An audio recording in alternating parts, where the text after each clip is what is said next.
भाई साहब, क्रिकेट का खुमार भी आजकल दिमाग पर ऐसा ही छाया हुआ है जैसे बचपन में डोरा का था और जवानी में नूरा का। और इसकी वजह है ये क्रिकेट लीग्स। इस साल में तो ये खुमार बिल्कुल भी कम नहीं होने वाला, क्योंकि पीएसएल के बाद आ रहा है आईपीएल और उसके बाद टी20 वर्ल्ड कप। ना तो हमें एंटरटेनमेंट और एक्शन की कमी होने वाली है और ना ही क्रिकेटर्स को पैसे की। आए मजे आए। लेकिन आज की वीडियो में हम करने वाले हैं आईपीएल और पीएसएल के बीच में एक करारा सा कंपैरिजन। हम देखेंगे कि किस में है ज्यादा एक्शन और किस में ज्यादा पैसा, किस में है बल्लेबाजों का राज और किस में बॉलर्स की चलती है, और किसे है असली टैलेंट की पहचान। दोस्तों, टी20 फॉर्मेट के आगाज के बाद ही 2008 में आईपीएल का जन्म हुआ था और इसमें टोटल 8 टीम्स ने हिस्सा लिया था, जबकि आईपीएल की मकबूलियत के 7 साल बाद 2016 में पीएसएल का आगाज हुआ था और इसमें टोटल 5 टीम्स मैदान में नजर आई थी। 2008 के आईपीएल के पहले साल ही आईपीएल में हिस्सा लेने वाली 8 टीम्स ने टोटल $723 मिलियन बीसीसीआई को पे करके फ्रेंचाइजेस को खरीदा था, और ऐसे आईपीएल के पहले साल का बजट ही $723 मिलियन था।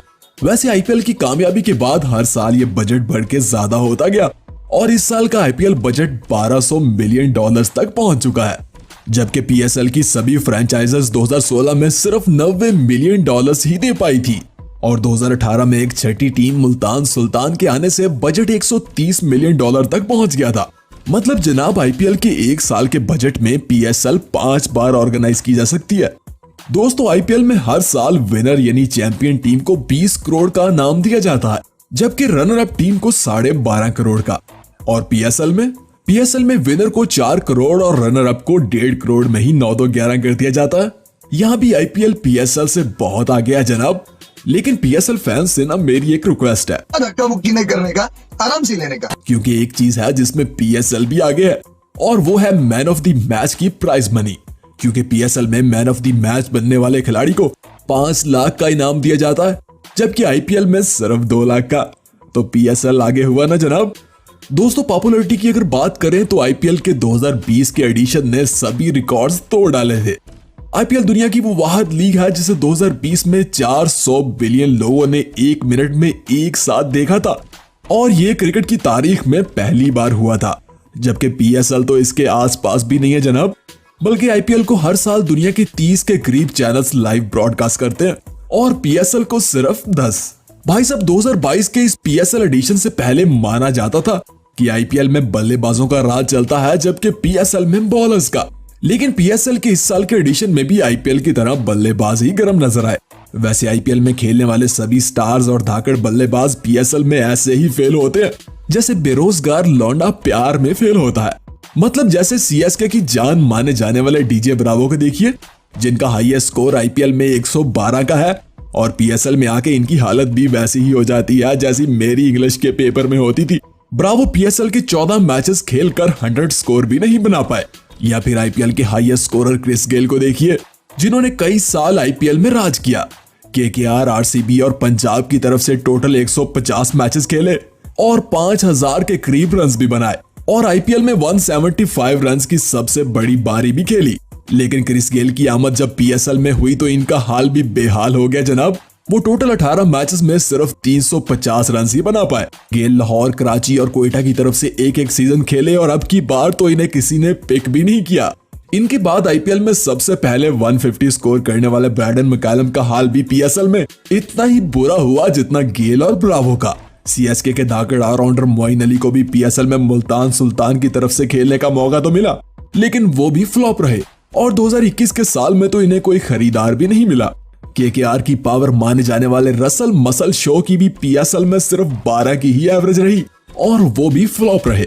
वैसे यहाँ मामला पैसे का भी हो सकता है जनाब, क्योंकि आईपीएल पैसा लुटाने में पीएसएल से बहुत आगे है, और जितना ज्यादा पैसा उतनी अच्छी परफॉर्मेंस। अरे इतने पैसे में तो फिर ऐसी परफॉर्मेंस मिलेगी ना, है कि नहीं? इसी वजह से तो दुनिया भर के खिलाड़ियों का आईपीएल का पैसा देखकर वही हाल होता है जो वैलेंटाइन पे आशिक का अपनी क्रश को देख के होता है, और फिर पीएसएल को एक्स गर्लफ्रेंड की तरह इग्नोर कर दिया जाता है। भाई, आईपीएल में खिलाड़ियों को ऑक्शन में पेश किया जाता है और फिर इन पे बोली लगती है, जहां किसी की किस्मत चमकती है और किसी की लॉटरी लग जाती है। जबकि पीएसएल में कैटेगरी के हिसाब से सैलरी दी जाती है। पीएसएल में सबसे बेहतरीन कैटेगरी प्लैटिनियम होती है, जिसमें खिलाड़ियों को मैक्सिमम 1 करोड़ 30 लाख मिलते हैं, जबकि इससे ज्यादा तो आईपीएल का अनकैप खिलाड़ी ही कमा लेता है जनाब। जैसे अफगानी बॉलर नूर अहमद पीएसएल में सिर्फ 15 लाख में बिके थे, जबकि आईपीएल में इन्हें 30 लाख में खरीदा गया। रॉदरफोर्ड को पीएसएल में 63 लाख जबकि आईपीएल में 1 करोड़ में खरीदा गया। एलेक्स हेल्स पीएसएल में 40 लाख के थे और आईपीएल में 1.5 करोड़ के बिके। जेसन रॉय पीएसएल में 90 लाख के थे और आईपीएल में 2 करोड़ के रहे। डेविड वैली पीएसएल में 63 लाख के थे और आईपीएल में 2 करोड़ के बिके। क्रिस जॉर्डन पीएसएल में 90 लाख के थे और आईपीएल में 3.5 करोड़ के रहे। टिम डेविड पीएसएल में 90 लाख के थे और आईपीएल में 8.5 करोड़ के बिके। और लिविंगस्टन पीएसएल में 90 लाख के थे जबकि आईपीएल में 11.5 करोड़ के रहे। राशिद खान भी पीएसएल में 90 लाख के थे जबकि आईपीएल ने इन्हें 15 करोड़ दिया। अब इतने पैसे में तो खिलाड़ी पीएसएल क्या अपनी नेशनल टीम भी छोड़ सकते हैं, है ना। वैसे बात अगर पैसे से हटके टैलेंट की करें ना, तो पीएसएल में यंग प्लेयर्स को अपना जलवा दिखाने का मौका ज्यादा मिलता है। जैसे इंग्लिश बॉलर जोफ्रा आर्चर को 2017 में मिला था, जब इन्हें शायद कोई भी नहीं जानता था।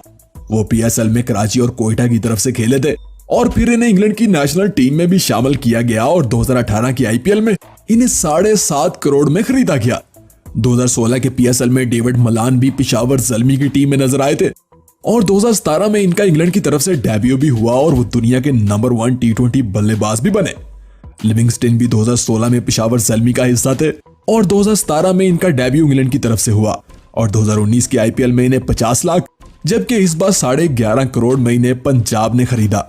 और लाहौर कलंदर की तरफ से 2020 में अपना जलवा दिखाने वाले टिम डेविड 2021 के आईपीएल ऑक्शन में 20 लाख और इस साल 8.5 करोड़ के रहे। इस साल लाहौर कलंदर की तरफ से धूम मचाने वाले इंग्लिश बल्लेबाज हैरी ब्रोक भी जल्द हमें इंग्लिश टीम में नजर आएंगे और आने वाले साल में शायद वो आईपीएल का हिस्सा भी बन ही जाएंगे। भाई वैसे तो आईपीएल और पीएसएल का कोई कंपैरिजन नहीं बनता, क्योंकि आईपीएल इस वक्त दुनिया की सबसे फेमस और रिच क्रिकेट लीग है और दुनिया के सभी स्टार प्लेयर्स आईपीएल का हिस्सा भी होते हैं, जबकि पीएसएल में जो कोई स्टार आता है वो भी आईपीएल की वजह से छोड़ के चला जाता है। और पीएसएल की पहचान माने जाने वाली बॉलिंग क्वालिटी भी इस बार मान ही नजर आई है। आईपीएल के पास पैसा है, पावर है, दुनिया के सभी स्टार प्लेयर्स हैं और 10 टीम्स भी, जबकि पीएसएल के पास सिर्फ यंग टैलेंट और कुछ बची खुची बॉलिंग क्वालिटी। सो भाई साहब पीएसएल के फैंस कमेंट में बमबारी करने की बजाय जरा दिल से सोचे। वीडियो पसंद आए तो लाइक करें, शेयर करें और चैनल को सब्सक्राइब करना मत भूलिएगा।